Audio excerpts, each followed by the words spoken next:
አላውቅም። በአንተ እርግጠኛ ባልሆነ መድኃኒት ምክንያት እኔ አይነት እድል እንዳመለጠኝ አልገባም። እሺ አሁን ምን ልታደርጊ ነው? እኔ ምንም ሳላደርግ እነሱ ቬሎ መምረጣቸው ሊጀምሩ ነው። አይደረግም። አንቺ እዚያ ቤት የገባሽበት ዓላማ ምንድን ነው? ምን ይሆናል? እነሱ አብረው እንዳይሆኑ። እኔ እየሰራሽ ያለሽው ነገር ምንም አይታየኝም። ታመሰግናለሁ። አታውቅም። አባትህ ግን ምን እየሰራው እንዳለው ገብቷቸዋል። እኔ እየታየኝ ያለው ሰው ቤት ቁጭ ብለሽ እየተቀለብሽ እንደሆነ ነው። አንተ ምን አይነት ንግግር ነው የምትናገረኝ? ቢያንስ እንኳን አክብረኝ እንጂ። ቆይ የሚያስከብር ስራ ምን ሰራሽና ነው ማከብርሽ? በቃ ከአንተ ጋር በምንም ልንግባባ አንችልም። እንዴት ነው የተደፋፈር ነው? አንቺ እኔ ቁሚ አንቺ ልትሄጂ ነው? በዚህ ሳምንት እዚያ አዲስ ነገር ካልሰማሁ እኔ አንቺን አያርገኝ። ወይኔ ጉድ ፈላ። ወይኔ አለቀልኝ በቃ። ወይ አባዬ ደህና የተውትን ነገር እንዳምስቀስቀስ እኔን ችግር ውስጥ ከተትከኝ። ወይኔ ጉድ ምን ይሻለኛል? ወይኔ ጉድ።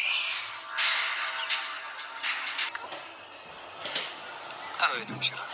በስተመጨረሻም ይኸው ህልሜን እውን ላደረገው። በጣም ያስፈራል። የኔ ቆንጆ አብረን ነው ህልማችንን የምናሳካው። ደግሞ እንድትፈርብኝ አልፈልግም። ደህና ነኝ።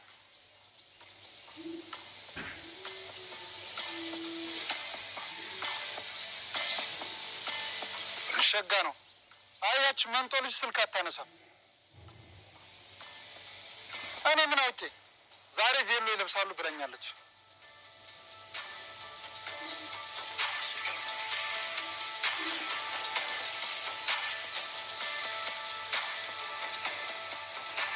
እኔ ቀዬ ላይ አንገቴን አስደፍቶኛል። እሷ ደስተኛ ልትሆን አትችልም። አንድ ነገር አድርግልኝ። እሺ እረጋጋለሁ።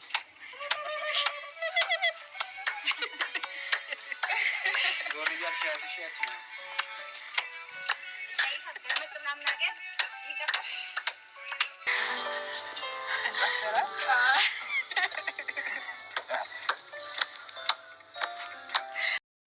ሊዲያ እንኳንም ሴራዋ ተጋለጠ የምትሉ ላይክ፣ ሰብስክራይብ፣ ኮመንት በማድረግ ሀሳብና አስተያየታችሁ ግለጹ ማለት ነው። ሊዲያ እንኳን ተጋልጣለች። እውነት ይቀጥናል እንጂ እንግዲህ ጠፍቶ አይጠፋም። ውሸት የሚሰራ ሰው መቼ የሚታወቅበታል ማለት ነው። አባዬ ተጠራጥሮ እንግዲህ እየተሯሯጠች ባለችበት ጊዜ ኪችን ገብቶ እንደውም አስቀምጣው የወጣችው መድኃኒት እንደወሰደውና አይታችኋል ማለት ነው። ሲቀጥልም ደግሞ የትሁትና የተመስገን ነገርም ደግሞ ለምንድን ነው ባጭሩ እንትን አትበሉት፣ አታቆዩት፣ ባጭሩ ቋጩት እያላት ነበረ። ተመስገንም ደግሞ እያላቸው ነበረ ለሙሉ ቤተሰብ። ተመስገንም ደግሞ የእሷ ነገር እናስተካከል ብለን ነው የሊዲያ እያሉ ነበረ። ሰውን የሚረዳው እንግዲህ የራስ ህይወት እዛ ጋ አቁሞ ሳይሆን ህይወት እየተኖረ ነው እያለ ነበር።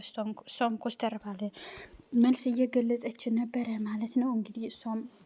እንግዲህ ያነኝ ታምም ያለው ብሎ የመጣ ሰው ንግግር አይደለም የምትናገረው የነበረ ማለት ነው። አሁን ግን ከዚህ በኋላ ይሄንን የእሱ ቅጥረኛ ሆና መጥታ ይሄንን ማድረጓ ማለት ነው ደጀኔ በጣም በጣም በጣም በጣም ያስጠላና እጅግ በጣም ክህደት ነው ማለት ነው የፈጸመችው። ስለዚህ ምንድን ነው የምትደረገው? ከዚህ በኋላ ከዛ ቤት ትወጣለች። አባዬም ይሄንን ስራዋ ያውቃል። እንግዲህ ቤተሰብ ናት ብለው ልጅ ናት፣ ቤተሰብ ናት፣ ታማሚ ናት። እንደ ቤታቸው እንደ ቤቷ ተደርጎ ሁሉም እየተንከባከባት ባለ ጊዜ እሷ ሌላ ሴራ ነው። ኢቭን ቬሎ ቤት ሆና እንግዲህ ነገ ቬሎ ይለብሳሉ እያለች እንደውም ቬሎ ቤት ገብታ ዛሬ ቬሎ ይለብሳሉ ብላ እየደወለችለት ነበረ። ሩጣ ወጥታ ደግሞ እንግዲህ የሰጠኸኝ መድኃኒት የማይሰራ የነፈሰበት ነው ብሎ እንዲሁም ደጀኔም ደግሞ ቤተሰቧን እያስፈራራ ይሄን እህትህ እዚህ የከተማ ውሃ ጠጣሁ ብላ ነው፣ ከተማ ሽሮ በላሁ ብላ ነው እያለ ነበረ። በጣም ጥሩ አይደለም። እንደዚህ አይነት ድርጊት በጣም ያስጠላል ማለት ነው። ሰው ታምኖ እንዲረዳ አያደርግም ማለት ነው። ከዚህ ድራማ ደግሞ ምንድን ነው የተማራችሁት? እንደዚህ አይነት ስር ሰደው ዘመድነን ታመናል አጥተናል የሚሉ እንደዚህ አይነት ተንኮለኛ ሰዎችም ስላሉ እንዴት በትዕግስት ማሳለፍ እንዳለብን ነው ይህንን ድራማ የሚያሳየን እንችላለን ማለት ነው። አንዳንዴ ድራማ እጅግ በጣም ጥሩ ነው። የሚወድላቸው በተለይ ታላቅ ሰው እናትዬው፣ አባዬ እንዲሁም ደግሞ የአባዬ ሚስት በጣም ነው ደስ የሚሉት። ትሬት በሚያደርግ መልኩ ነው።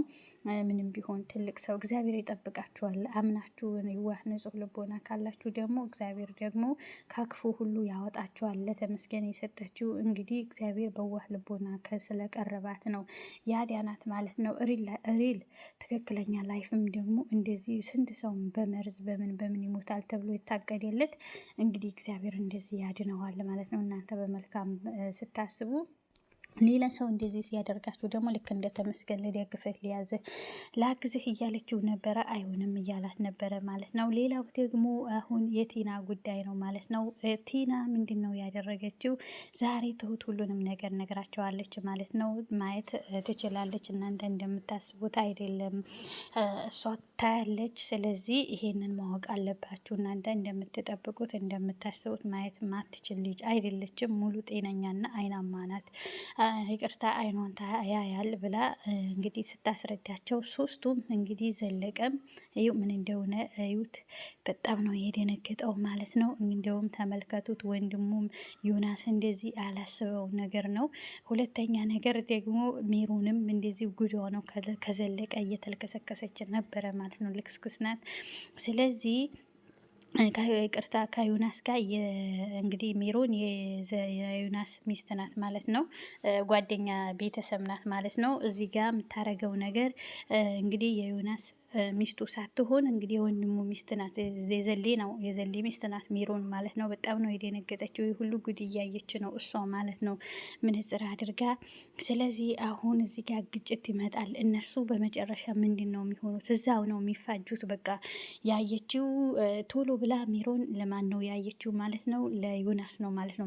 ምክንያቱም እሷ ፊት ለፊት የሚያረጉት ጉድ እሷ በአይኗ እንዲሁም የተቀረጸ ነገር ነው፣ ቪዲዮ ላይ ነው። ምንም አይነት እንኳ ድራማ ቢሆን እንደዚህ አይነት የምታደርጉ ሰዎች ማለት ነው እጅግ በጣም የሚያስጠላና የሚደብር ነገር ነው ማለት ነው። ይሄ ድራማ ሆኖ ቀረበ እንጂ በተለይ ኢትዮጵያ ውስጥ በአሁኑ ጊዜ ሴቶቹም ሆኑ ወንዶቹም ቴክር ብታረጉ ትዳር ሪስፔክት ለትዳራችሁ እንግዲህ ፈለግ ብትፈልጉ ብትከባበሩ፣ ማትፈላለጉ ከሆነ ደግሞ ግልጽ ብትናገሩ በጣም ብዙ ሚዲያ ላይ እያየን ነው ማለት ነው። በተለይ ሴቶች እንግዲህ ወድጄው አይደለም ብር ፈልጌ ነው፣ ወድጄው አይደለም መልኩ ፈልጌ ነው፣ ወድጄው አይደለም እንደዚህ የምትሉት ቃቃ አይደለም ማለት ነው።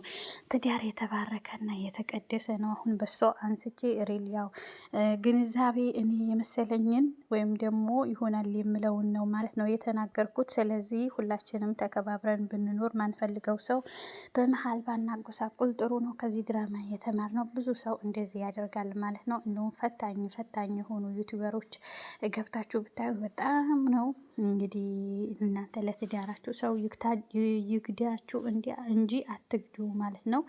እምነት ይኑራችሁ። መከዳዳት ጥሩ አይደለም፣ እግዚአብሔር አይወድም ማለት ነው። ስለዚህ በጣም ነው የደነገጠችው፣ ለዛውም በወንድሙ ማለት ነው። ዮናስ ግን ያቃል እሷ አታይም ብለው ነበረ ቁጭ ብለው ይሄንን ድርጊት የሚያደርጉት ማለት ነው። ቲና ግን አሁን ስታይ ስትገኝ ብሩን መልሼ ማን ይናገራታል አሁን? እንዲሁም እዚህ ጋም ደግሞ ያመጣው አጭበርብሮ ነው ማለት ነው። ማን ነው ብትሉ ዘሌ የተጭበረበረ ብር በሱ አካውንት ነበረ የሚቀመጠው ማለት ነው። ዮናስም እንዳይናገራት መብት የለውም። ከሜሮን ጋር እየተልከሰከሰ ነበረ። ሜሮንም ደግሞ አትናገራትም፣ ከባሏን ትታ እየማገጠች ነበረ። ቲና ጋር ብዙ ጉድ አለ። ስለዚህ የእነሱን ጉድ ስታወጣ ሁሉም ፍርስርስ ነው የሚሉት ማለት ነው። ይጣላሉ። አንተ ወንድሜ እንዴት ሚስቴ ታማግጣለህ ብሎ ለወንድሙን ሚስትየውም ደግሞ እንዴት እኔን ትተሽ እሱ ጋር ሆነሻል ወንድሜ ጋር ብሎ የማይታሰብ ነገር ነው ማለት ነው የሚፈጠረው። እነሱ ጋር በጣም የሚያስጠላና ብትንትን ነው የሚወጣው ማለት ነው። እዚህ ጋር ምንድን ነው የምትሉት? ሌላው ደግሞ እንግዲህ የትሁት ቬሎ ተመረጠ። ያው ሰርጉ አልተቋጨም፣ አልተወሰነም ማለት ነው። አብረን እናያለን በሚቀጥለው ቪዲዮ። ላይክ ሰብስክራይብ እያደረጋችሁ ጠብቁኝ። አመሰግናለሁ በያላችሁበት።